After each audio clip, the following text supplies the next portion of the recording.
Nuestro Instituto Bíblico Radial. Estoy aquí, soy el pastor Manuel Hugo Martínez, espero servirles. Hace un momento el programa terminó de Salud y Vida, les di su buena regañada a todos los que comen mal, pero ahora vámonos a lo que es el estudio de las Sagradas Escrituras. Estamos dando este curso, decía yo hace un tiempo en el programa de salud, que la mala interpretación de la Biblia a veces nos ha llevado a dañar nuestra salud en la falla de no conocer precisamente los lineamientos de interpretación. Estamos ya prácticamente en la última semana de este primer mes, la cuarta semana. Les voy a dar una referencia. Ya el día de mañana ya van a poder ustedes pasar por los materiales de lo que hemos llevado. Empezamos con las consideraciones fundamentales, concepto de hermenéutica, la necesidad que hay de la hermenéutica, el riesgo de la interpretación en la comunidad de la fe, lo que es en un momento los requisitos del intérprete, la conexión entre hermenéutica y exégesis, las características y naturaleza de la Biblia, la credibilidad de la revelación, la inspiración, Cristo y las Escrituras, la infalibilidad, la inerrancia, lo temporal, lo permanente de la Escritura, lo esencial, lo secundario, los puntos claros y oscuros. Esa fue la primera semana.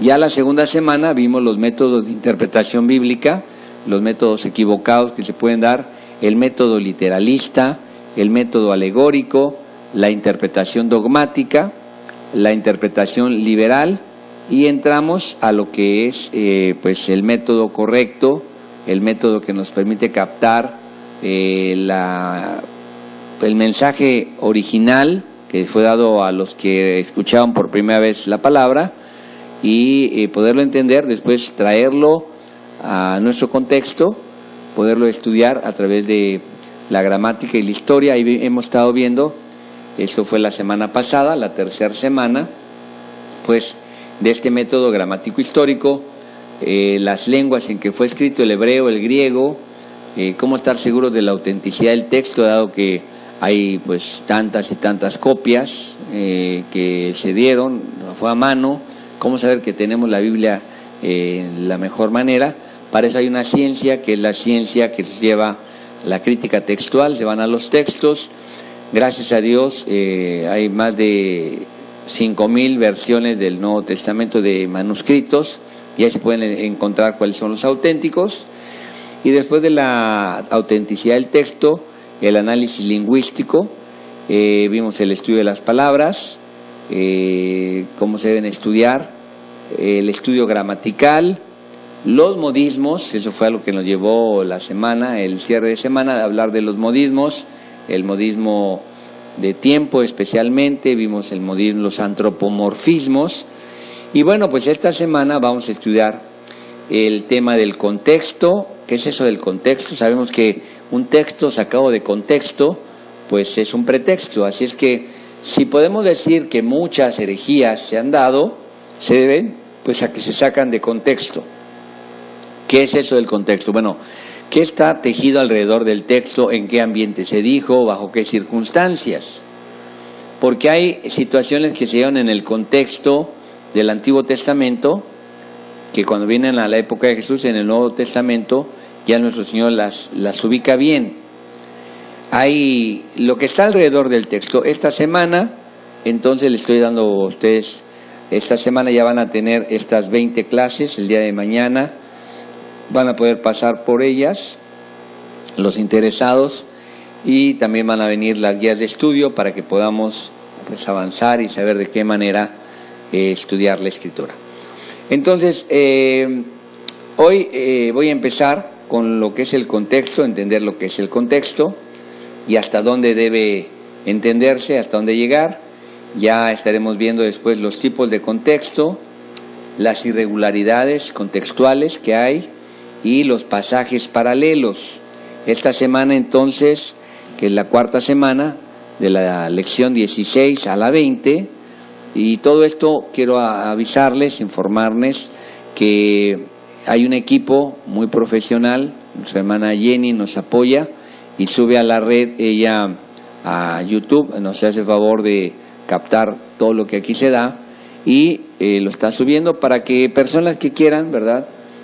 Mira, yo estoy tratando de resumir, realmente es una materia que llevaría por lo menos un semestre. Estamos dando como las bases, estamos dando como una idea. Y mucha gente dice, no, pues no cualquiera, entonces ya no me voy a meter a interpretar la Biblia porque no, está muy difícil todo lo que hay que hacer. No, es como, pero te he puesto ejemplos, ninguna persona que es un cirujano va a poder operar a alguien si no lleva un entrenamiento, y es mucho más delicado la tarea de interpretar las Sagradas Escrituras que la de un cirujano, porque un cirujano, pues si no está capacitado puede matar a una persona. Digo, no es que sea poca cosa, es grave eso, pero alguien que interpreta mal la Escritura puede llevar a la condenación eterna a muchos. Entonces, si alguien dice, no, es que es demasiado lo que hay que estudiar, pues qué bueno que te diste cuenta, y si no tienes el llamado, pues salte y deja de estar blasfemando, deja de estar corriendo mentiras de la Escritura, enseñando cosas mal, porque eso va a ser, Dios te va a reclamar un día eso. Dice que hay de aquel que le quite o le ponga o le cambie, es una maldición que hay sobre esas personas. Entonces no cualquiera, y si tienes el llamado, pues prepárate. Si tú dices, bueno, es que como dijo Jeremías, yo ya no quiero hacerlo, pero hay un fuego que me consume, pues si ese consume, que te consume es para que te prepares. Bueno, nos vamos a lo que es entonces este tema. Vamos a hablar sobre el contexto, porque de esa manera pues vas a poder tú entender mejor lo que es la Escritura. ¿Qué es el contexto? ¿Cómo podemos definirlo? ¿Cómo podemos definir lo que es el contexto? Bueno, la palabra texto o tejido da la idea que tú tomas una porción de la Escritura, ¿verdad? Tú la tomas y pues esa Escritura que tú vas a preparar, vas a leer, la tomas, digamos, de una porción de la Biblia. Hoy vas a hablar sobre el amor y pues te vas tú a 1 de Corintios 13, ¿no? Aquí vamos a entender que, bueno, hablé sobre el análisis lingüístico, pero lo primero, de hecho tal vez lo primero sería analizar el contexto, porque para que tú puedas entender lo del amor, por ejemplo en este caso el tema del amor, y saber lo que es esto, pues tú tienes que ver lo que está alrededor del texto que estás tomando. Escogiste 1 Corintios 13, pero en todo lo que está alrededor, lo que está en relación a esta porción bíblica, que en sí es muy bella y se explica casi sola en muchas partes, pero el contexto va a iluminar el significado de los términos y te va a poder ayudar a tener una mayor claridad.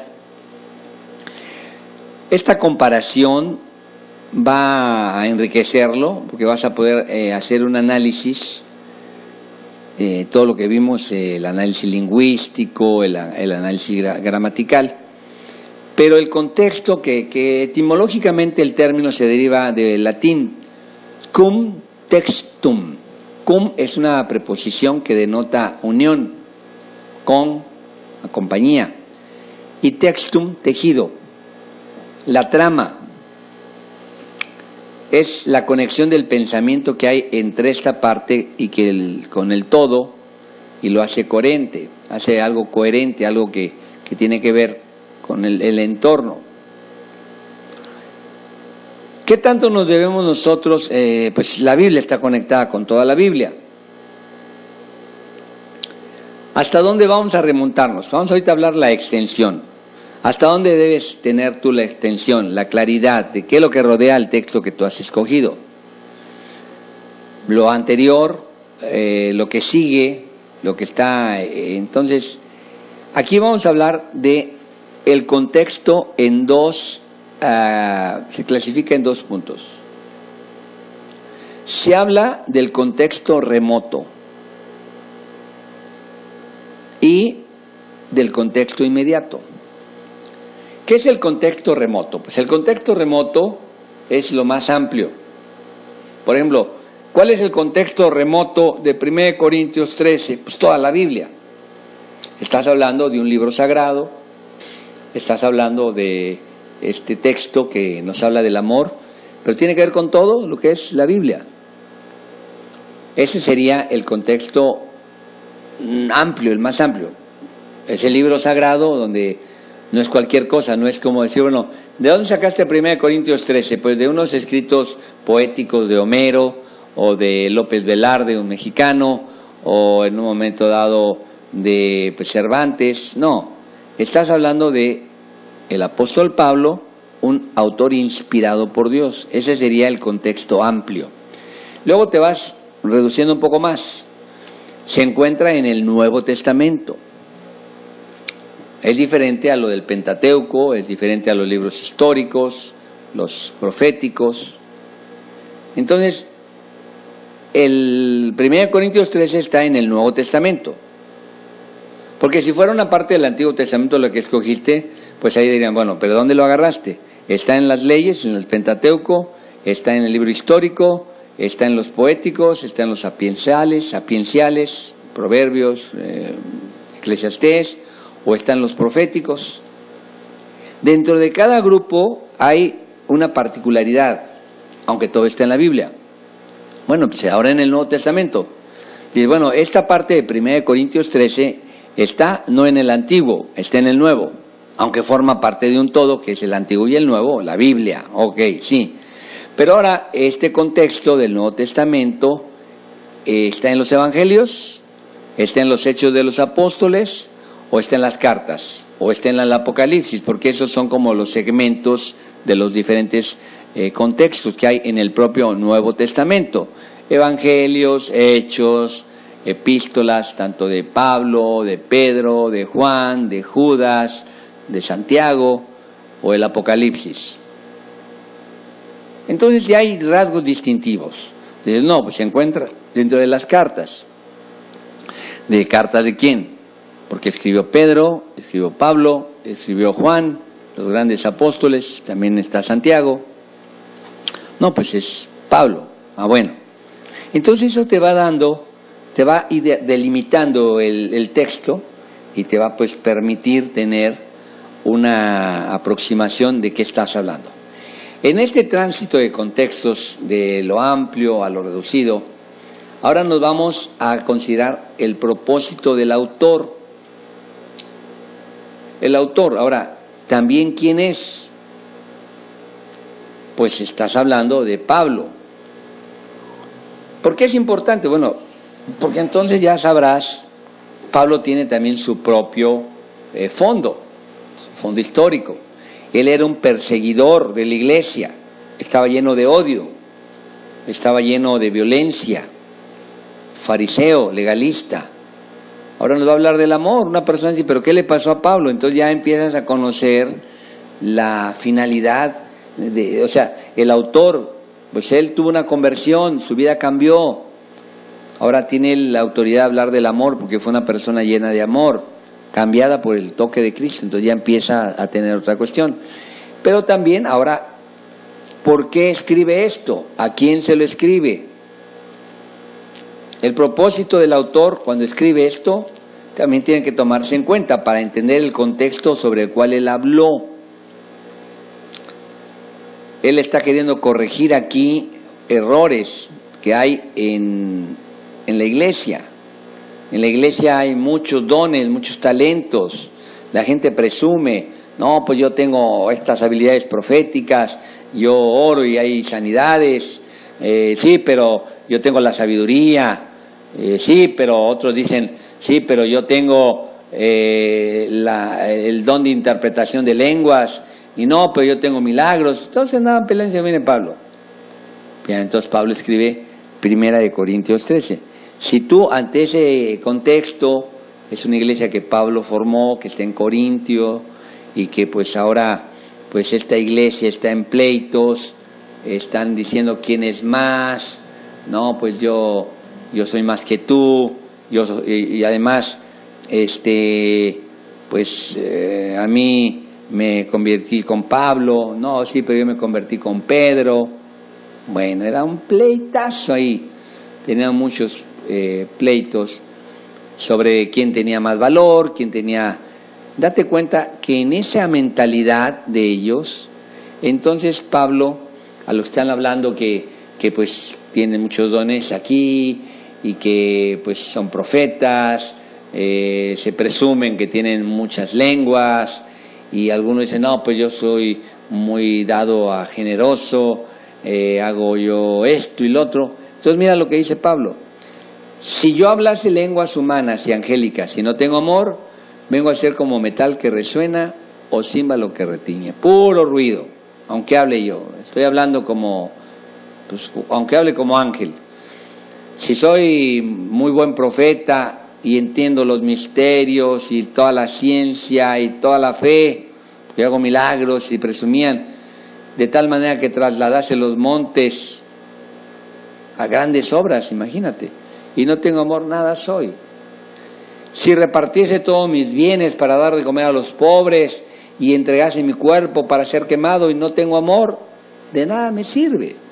Entonces estamos entendiendo que si tú lees lo que está alrededor de en la mente del autor, porque pues hay muchos pleitos en esa iglesia, entonces tiene más sentido, ¿no? Y cada frase pues va a estar conectada precisamente con una línea de pensamiento.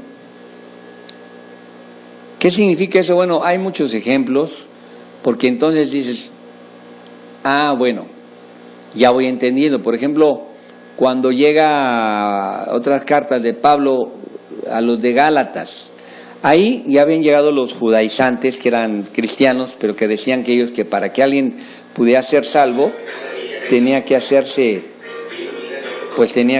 cristiano.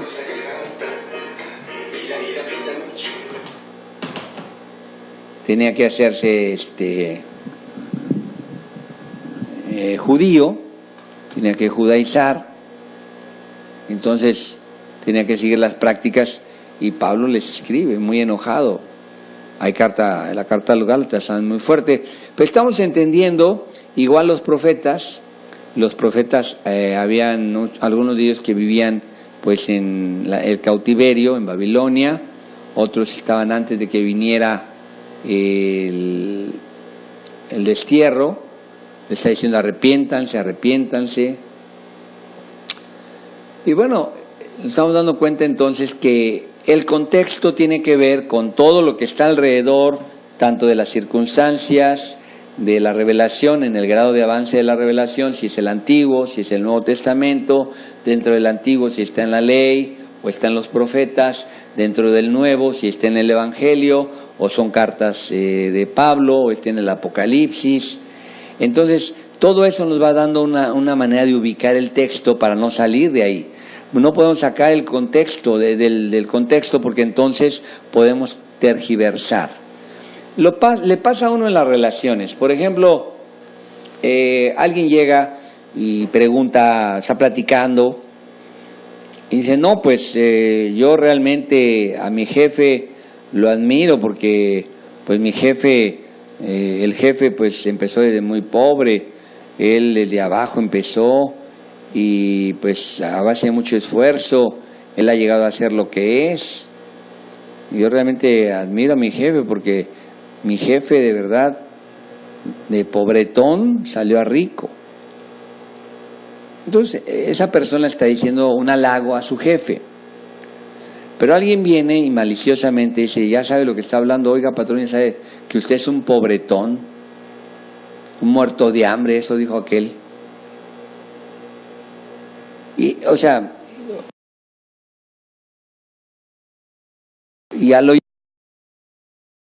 que dijiste que soy un pobretón muerto de hambre. No, yo no dije eso. No, y te pones bien incómodo. Es que a mí me dijeron que tú andas diciendo eso. No, mira.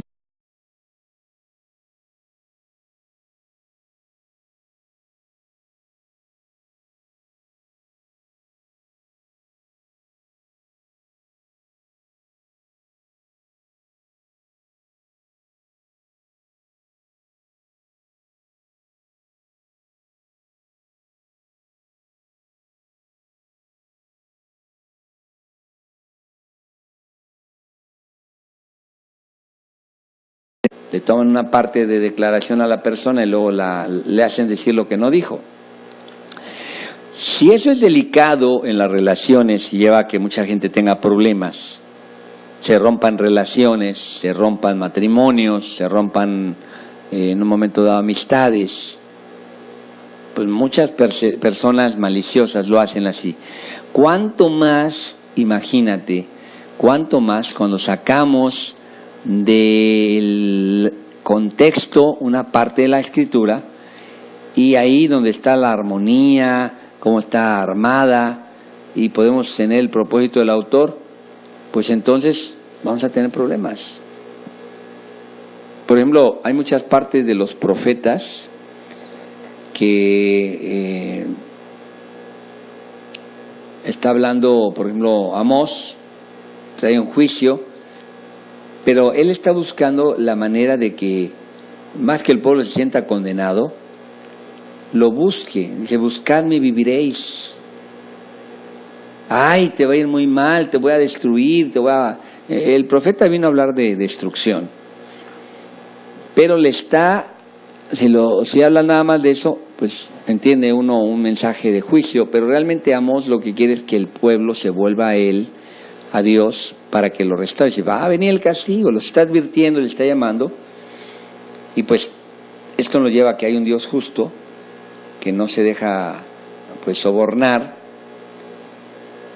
que no hace acepción de personas, pero que Él no quiere la muerte del impío.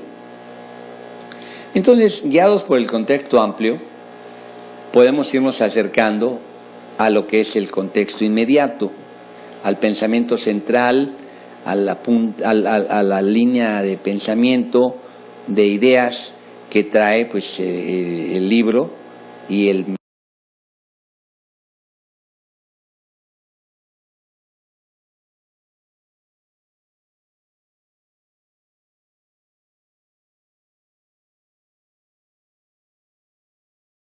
mensaje.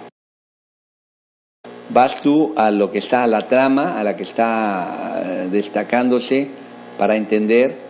Hay un contexto, está inmerso en parte de, está un contexto muy amplio, ¿verdad? El que podemos pues considerar como el contexto remoto, pues es la Biblia, y luego te vas acercando a entender el contexto, te vas reduciendo de la Biblia, ¿verdad?, que es muy amplio, vas acercándote, vas reduciendo un contexto hasta llegar pues al contexto reducido, ya llegas entonces al contexto, llegas hasta el autor, y ahora vas a llegar a la razón o el por qué escribió el autor, quién fue el autor, dónde se sitúa, y eso nos va a llevar al contexto histórico. Pero antes de esto, pues entonces vamos viendo la conexión entre el texto y el contexto inmediato. A veces hay varios tipos. Hay básicamente tres líneas de pensamiento.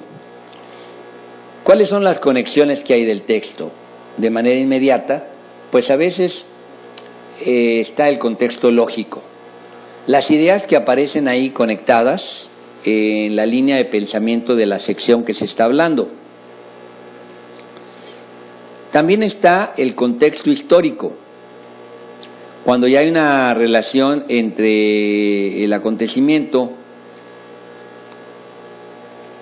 Por ejemplo, hay varios ejemplos, bueno, todo. Tienes que encontrar que hay situaciones que se dan por un evento.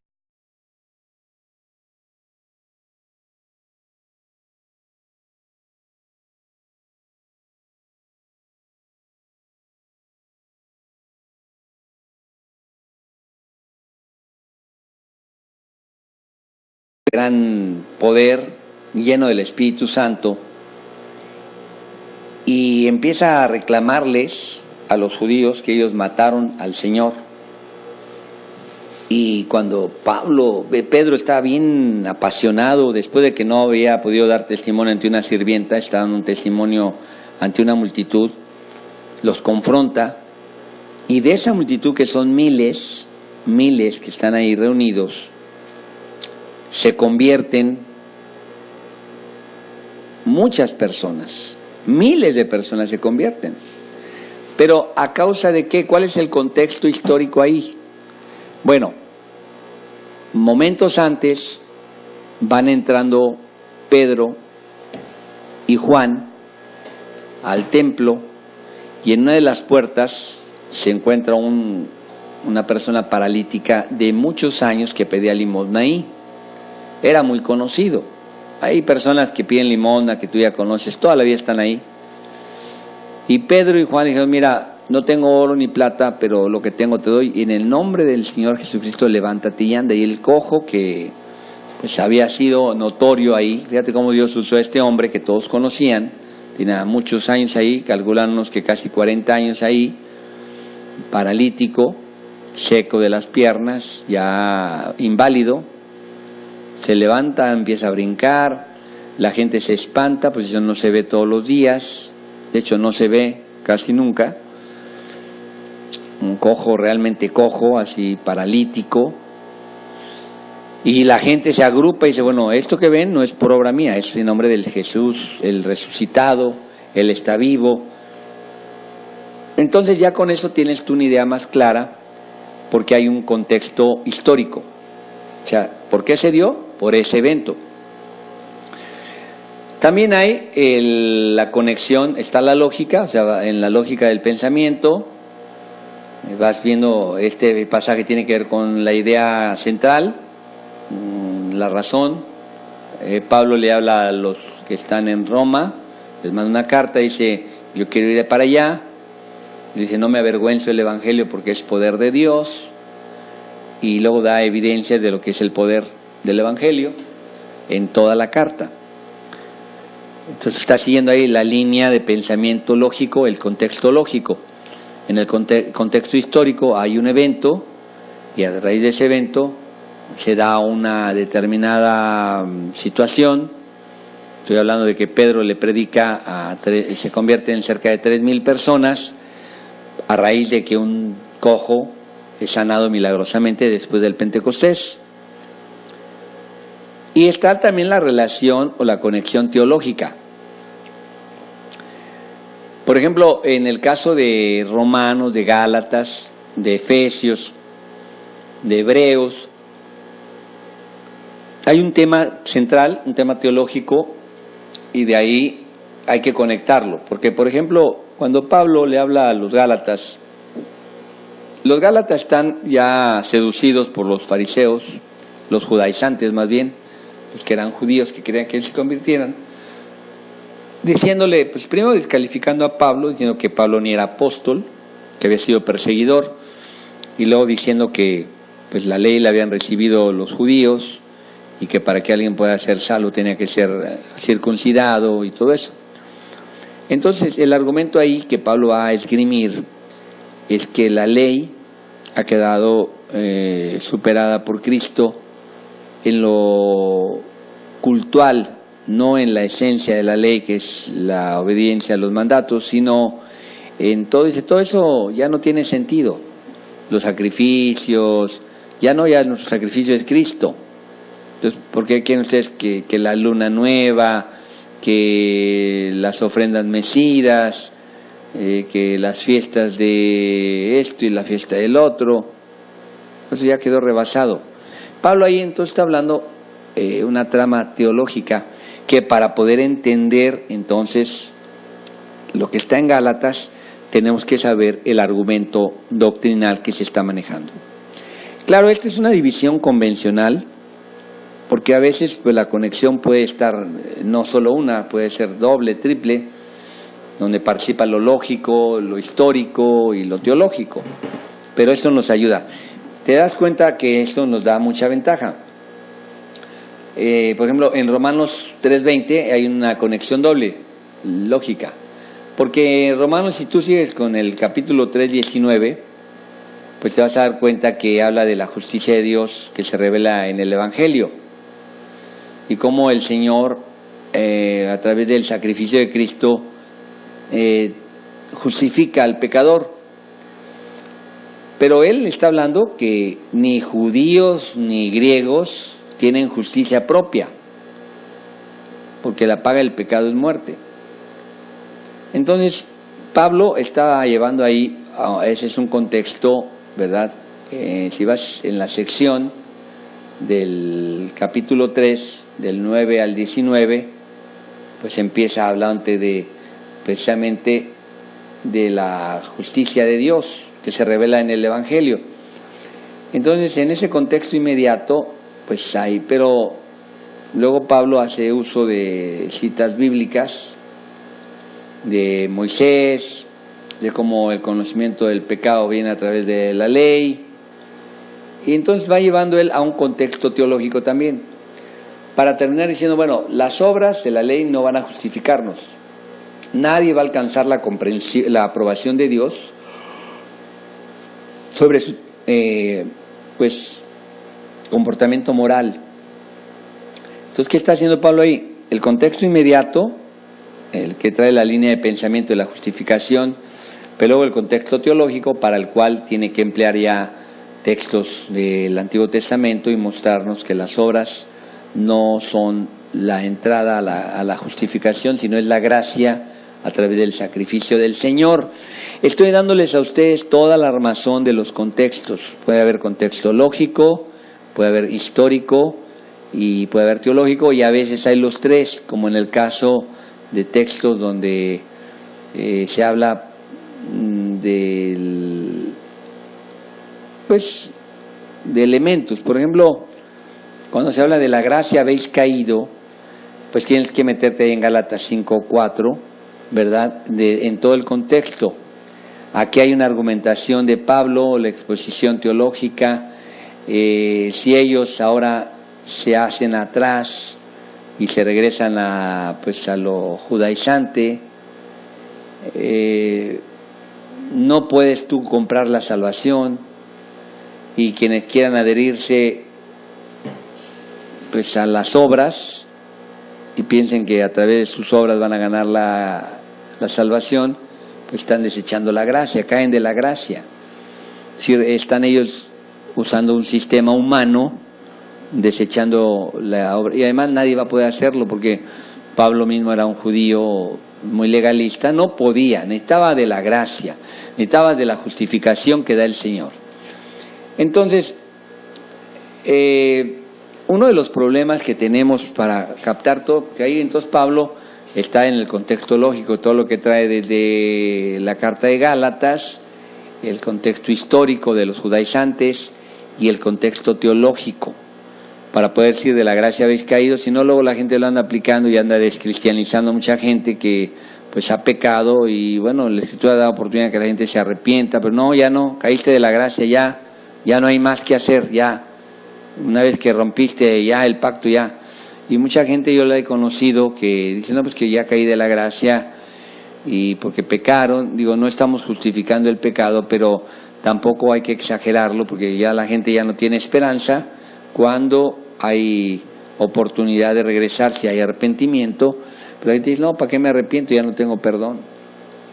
Estamos sacando el contexto, ese es un grave problema. Y algo que nos complica mucho es que la Biblia no fue escrita en capítulos y versículos. Esto es algo arbitrario. No había, cuando no dijo Pablo, a ver, voy a dictar la carta, le está escribiendo a alguien de lo que lo apoyaba, a ver, Romanos 1, del verso 1 al... No. Mira, es interesante, antes no había versículos, no había capítulos, y la gente se aprendía toda la carta de Pablo, sabían todos Romanos, se sabían todos bueno, de hecho la Biblia completa, había gente que la memorizaba. Pero dijeron, no, pero para que podamos nosotros localizarlo con más facilidad, porque están los salmos. ¿Qué salmo es? Pues allá como por la mitad, o como al principio, ese que dice, el Señor es mi pastor. Ya después le pusieron una división de texto con capítulos y versículos. No fue así cuando los manuscritos no tenían ningún tipo de división. La Vulgata Latina fue la primera versión dividida en capítulos. Eso lo hizo un cardenal en el siglo XIII. No se sabe si fue el cardenal o el arzobispo de Canterbury en el año 1227, pero Aquí el punto es que la Vulgata fue la primera, en el siglo XIII, allá por 1227. Posteriormente, el Antiguo Testamento hebreo fue fraccionado por Mardoqueo Nathan en 1495 y en 1551 Robert Stephens fue el que hizo la división de versículos, poniéndolos al margen. Con la idea, pues ellos leían la Biblia y queriendo encontrarle algún sentido, ¿no? Las líneas de pensamiento, para que pudiéramos tener la ventaja de una mejor ubicación. Pero esto no fue una numeración dada divinamente y no fue así. A veces eso corta las ideas, a veces eso no ayuda. Es un método pues que de alguna manera estas divisiones pues pretendían algo, pero fueron hechas a veces sin los debidos contextos de ideas, de pensamientos, entonces terminan haciendo cortes, fracciones, que a veces oscurecen el significado de la Biblia. Entonces estamos hablando de estas cuestiones. Por ejemplo, vamos a un texto que es muy conocido. Vamos a Isaías 53. Si tú lees conmigo, buscas en la Biblia, vámonos a buscar Isaías, el capítulo 53 de Isaías. Mira cómo empieza el capítulo 53, que es, pues, digamos,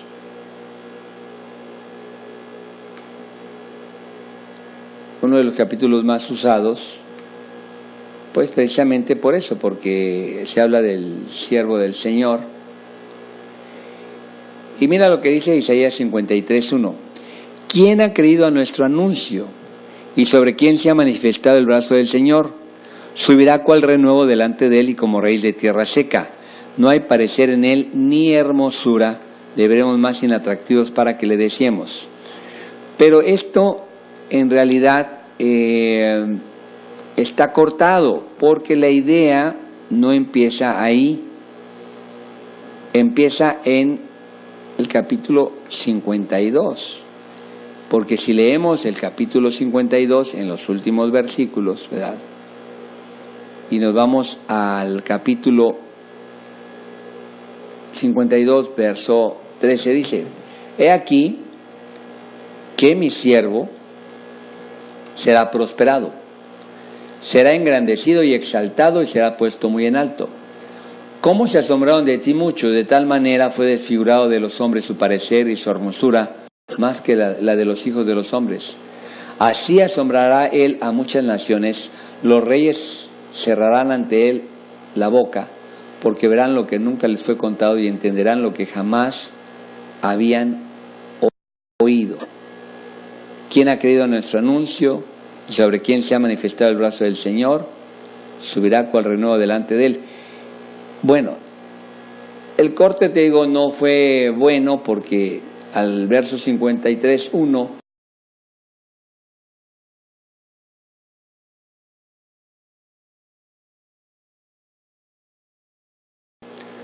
hay muchas maneras en que el corte de capítulos y los títulos que se le ponen nos ayudan a perder la visión del contexto global. No nos permiten, cortan ideas y no nos permiten el contexto lógico. Entonces, todas las personas que van a leer un texto, conviene que lean toda la escritura. De hecho, incluso hay veces que la gente empieza a predicar sobre una porción y no tiene claro la manera en que pues está terminando la idea y termina diciéndose cosas que no son. Estamos entonces ante esta necesidad de, pues,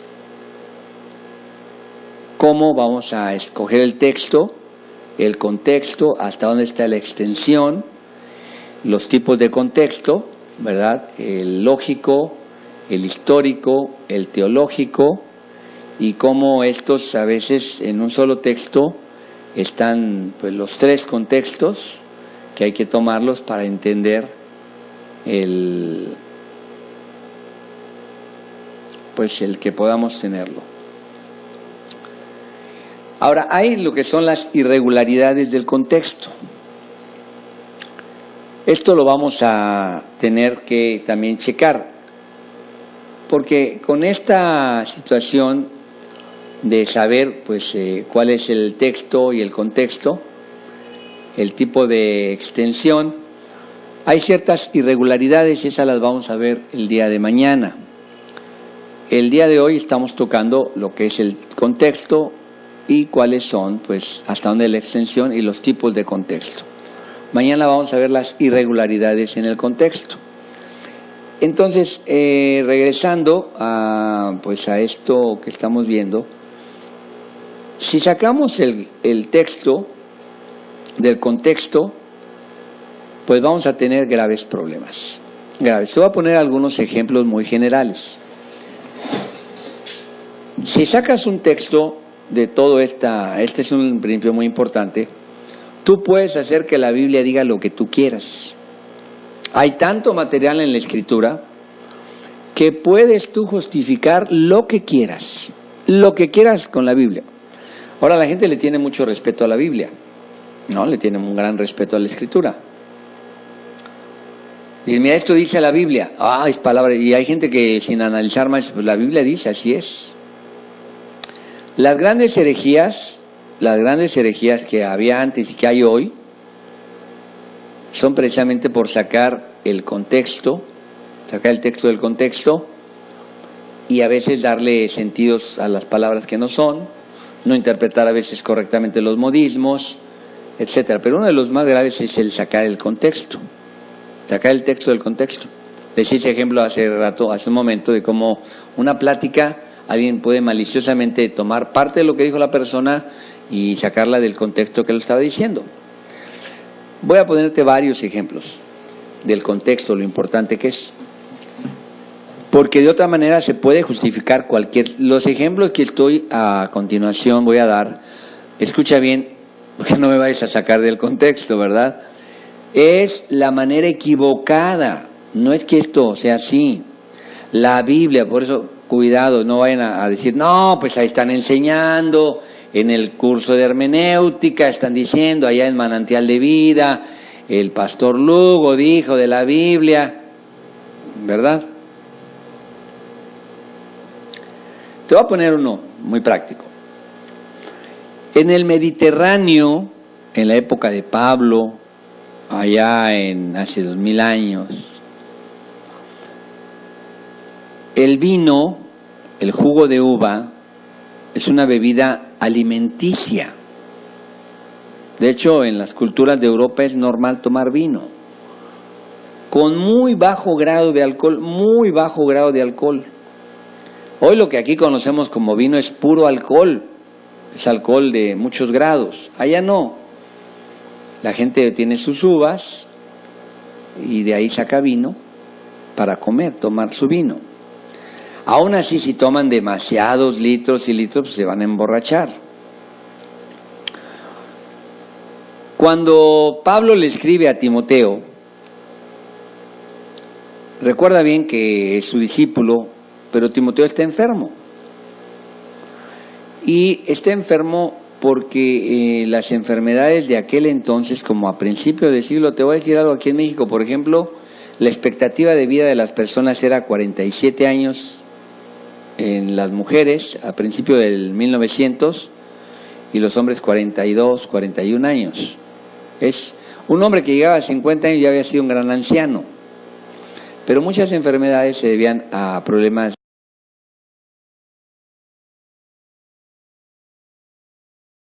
digestivos, la tifoidea, cosas terribles que mataban a la gente por la mala calidad del agua, el cólera. Entonces, en la época de Pablo, la revelación de la Escritura estaba ahí y no se conocían los microbios, ni las bacterias, ni nada de lo que está en el agua. Pablo le dice a Timoteo, a causa de continuos males estomacales, ya no tomes agua sino vino.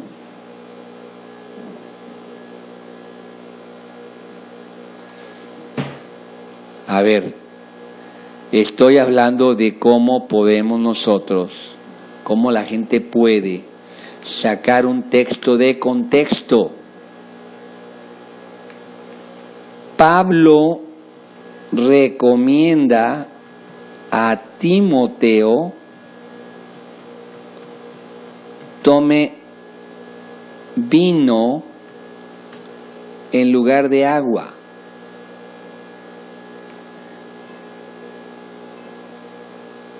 Te lo voy a leer.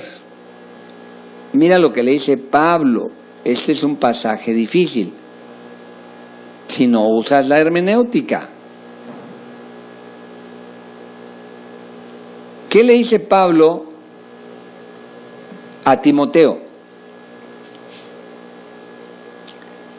Ya no bebas agua, sino usa vino por causa de tu estómago y de tus frecuentes enfermedades.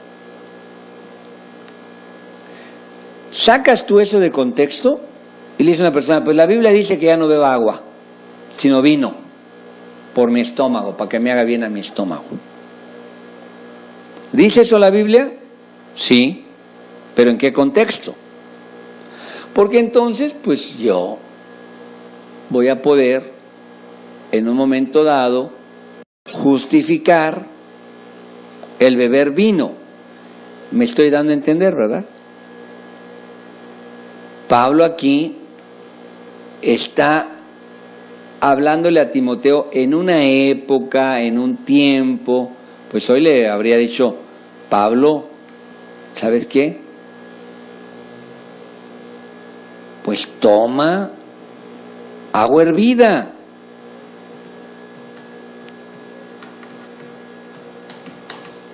De otro modo, así tú no te estarás enfermando. Ahora, date cuenta de esto, mi hermano. No está el Señor autorizando que dejes de tomar agua y que ahora tomes vino. Te estoy poniendo un ejemplo del Nuevo Testamento, cómo la gente pues puede estar tergiversando la Escritura. Cuando, voy a hablarte de otro texto, cuando David peca con la mujer de Urías, la toma para él, la embaraza, trata de simular el embarazo, no se puede, mata al marido, deja que pase su duelo, se casa con ella, y bueno, pues ahí encontramos cómo en un momento dado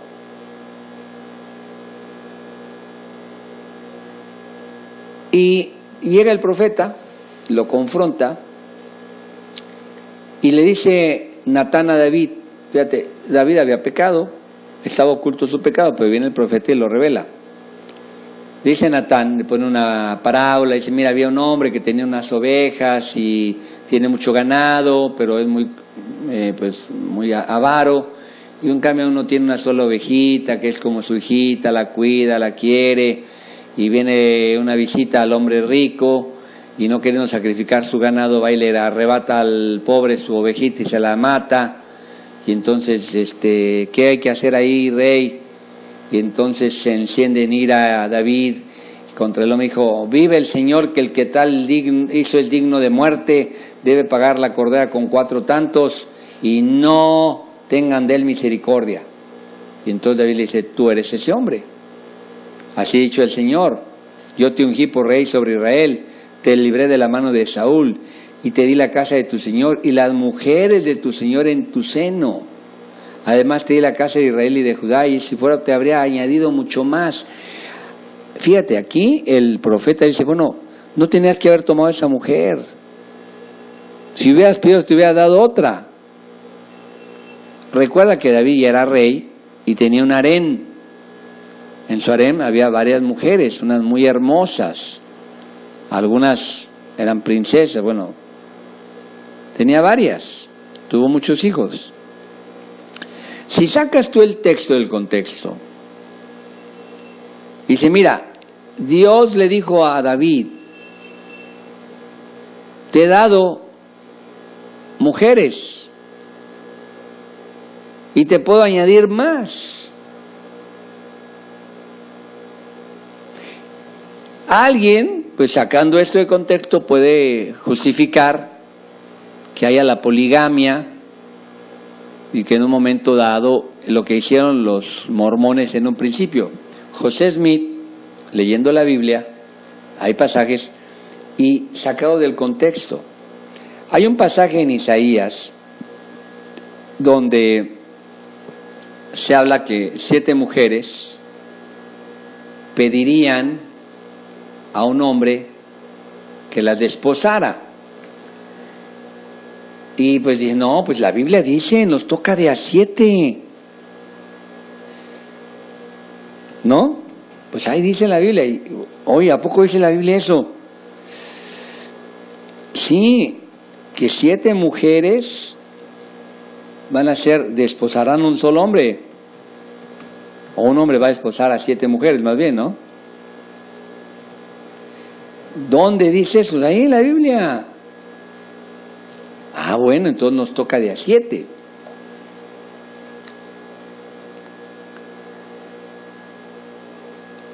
¿Qué es lo que pasa?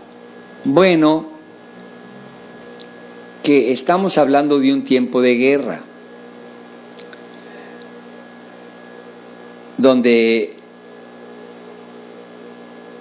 un hombre, pues ya era escaso, ya lo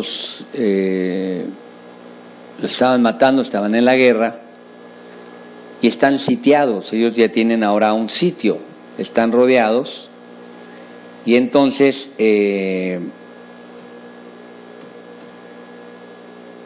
pues ya saben, ¿verdad?, que en un momento dado pues ya no se van a casar las mujeres y van pues queriendo ellas quitar su ofrenda de ser vírgenes antes de que se acabe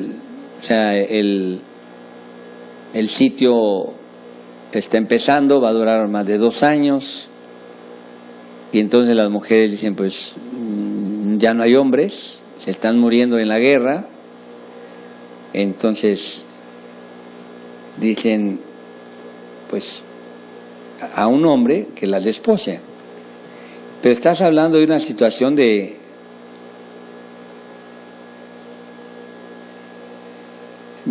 excepción. Estas mujeres dicen en Isaías 4:1, 7 mujeres echarán mano de un hombre en aquel día diciendo, nuestro pan comeremos y nuestra propia ropa nos vestiremos, tan solo quita nuestro oprobio y déjanos llevar tu nombre. ¿Qué significa esto? Bueno, estás hablando de un texto y un contexto. En ese momento, para ellas, tener el privilegio de estar casadas ya no estaba en sus planes, entonces ya hay pocos hombres y 7 mujeres vienen. Ahora el hombre ni va a estar interesado, dice, bueno, es que está bajo presión de guerra. ¿Qué quiero decirte? Que con esto, si tú vas a Isaías 4 y no lo sacas del contexto, va a decir 7 mujeres para un hombre. Ah, pues apenas llevo una, ¿no? Y luego, pues dice David, dice Natán, si hubieras pedido, si te hubiera concedido más, pues ya tenía varias. Ah, pues entonces le voy a pedir otra al Señor. Te estoy diciendo, escúchame, que sacar del contexto, no decir, no, pues ahí están enseñando ahí en Manantial de Vida que en lugar de agua tomemos vino y que nos tocan 7 mujeres, porque eso dice la Biblia. Te estoy diciendo precisamente que es el peligro de no llevar el contexto y sacar de la línea de pensamiento, ya sea lógico, histórico o teológico, un texto y entonces es un pretexto. Y con esto puedes tú justificar lo que quieras. Sacando la Biblia de contexto, vas a poder cualquier herejía, cualquier blasfemia, bueno, cualquier cosa se puede dar. Y muchas iglesias hoy sacan de contexto pasajes del Antiguo Testamento, los aplican al nuevo, quieren judaizar, quieren hacer sacrificios que ya están pasados, pues ya pasaron y le dan un peso que no tienen, están sacando de contexto en lo teológico, en lo histórico o en la línea de pensamiento. Muy bien, pues mañana continuamos, espero que le esté siendo de utilidad y que la paz del Señor sea con todos ustedes. Nos vemos mañana hablando pues ya más a fondo de este tema.